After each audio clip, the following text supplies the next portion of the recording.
What would you do if the people you trusted most saw your pain and turned their backs?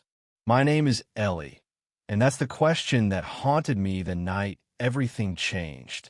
I was 15, standing in the dim light of our cramped living room, my face throbbing from the bruises I couldn't hide. The mirror in the hallway had already betrayed me, reflecting the purple and blue marks blooming across my cheek and jaw, a cruel map of the fight I'd barely escaped at school. I didn't want to explain it, not to my parents, not to anyone. But when Mom and Dad walked in, their eyes locked onto my face, and I braced myself for the questions, the worry, the comfort I so desperately needed. Instead, they froze. Mom's hand flew to her mouth, her eyes wide with something I couldn't name: shock, maybe, or shame. Dad's jaw tightened, his gaze darting away as if my face was too much to bear. Without a word, they turned and walked out the front door, the slam echoing in my chest like a second blow.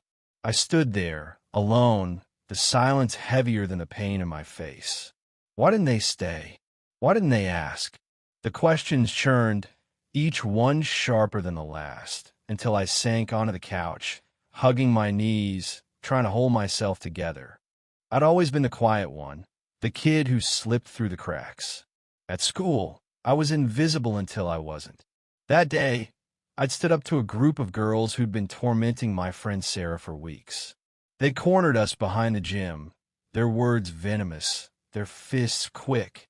I took the worst of it, shielding Sarah, but I didn't regret it. Not then, not even when I saw the bruises. But now, with my parents gone, I wondered if I'd made a mistake. If I just stayed quiet, maybe they wouldn't have left me here, alone with my hurt. The clock on the wall ticked on, each second stretching into eternity. 30 minutes. That's how long they were gone. I counted every one, my mind spiraling. Were they ashamed of me? Were they calling the school, the police? Or had they just given up? I pressed my palms against my eyes, trying to stop the tears, but they came anyway, hot and relentless. I didn't hear the door open again. I didn't hear their footsteps. But when I looked up, there they were, standing in the doorway, holding something that made my breath catch. It wasn't a bandage or an ice pack. It wasn't even an apology. In Mom's arms was a small, trembling puppy, its fur a patchy mix of brown and black, its eyes wide and searching. Dad held a bag dog food, a leash, a chewed-up toy. I blinked, confused, my bruised face forgotten for a moment. "Well, what is this?" I whispered, my voice cracking. Mom knelt beside me, her eyes soft now, no longer avoiding mine. "We saw your face, Ellie, and we didn't know what to say. We didn't know how to fix it. But we remembered how you've always wanted a dog, how you said it'd make you feel safe. We drove to the shelter down the street and found her. She's yours." I stared at the puppy, who wriggled in Mom's arms and licked my hand, her tiny tongue warm against my skin. I didn't understand, not fully. But as I took her into my arms, her small body curling against my chest, something inside me shifted. The pain in my face didn't vanish, but it felt smaller, somehow, like I could carry it. That's when Sarah walked in. I hadn't seen her since the fight, hadn't expected her to show up at my house. Her eyes were red, her backpack slung over one shoulder, and she looked at me with a guilt I hadn't anticipated. "Ellie, I'm so sorry," she said, her voice barely above a whisper. "I told your parents what happened. I told them you took those hits for me. I didn't know what else to do." The twist hit me like a wave. Sarah had been the one to call them, to explain why my face looked like a battlefield. She'd been the bridge between my silence and their absence. I wanted to be anguished to expose my secret, after all, but as I looked at her, standing there, small and scared, I couldn't. She'd done what I couldn't. She'd spoken up. Dad sat beside me, his hand hesitant on my shoulder. "We didn't walk out because we didn't care, Ellie. We were scared. Scared we'd failed you. Scared we didn't know how to help. But Sarah's call made us realize we had to do something. We thought maybe this pup could be a start. The puppy whom I later named Hope nuzzled closer, her warmth seeping into me. I looked at my parents, at Sarah, at the tiny creature in my arms, and I felt the weight of the night shift again.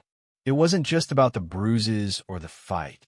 It was about trust, about standing up, about finding a way forward, even when the people you love don't know how to help right away.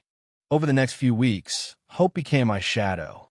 She'd curl up beside me when I cried, her soft whimpers echoing my own. She'd wag her tail when I laughed, her clumsy paws tripping over the rug. And slowly, my parents started talking to Minute just about the fight, but about everything. About how they'd felt helpless, how they'd wanted to protect me, but didn't know where to start. Sarah, too, became a constant presence, her gratitude a quiet bond that grew stronger with every shared moment. The bruises faded, but the lessons didn't. I learned that courage isn't just standing up to bullies, it's admitting when you're hurt, when you need help. I learned that love can falter, can stumble, but it can also come back with a puppy in its arms, ready to try again. And I learned that sometimes the smallest things, a friend's confession, a dog's warmth, can change the way you see the world. Hope grew, and so did I.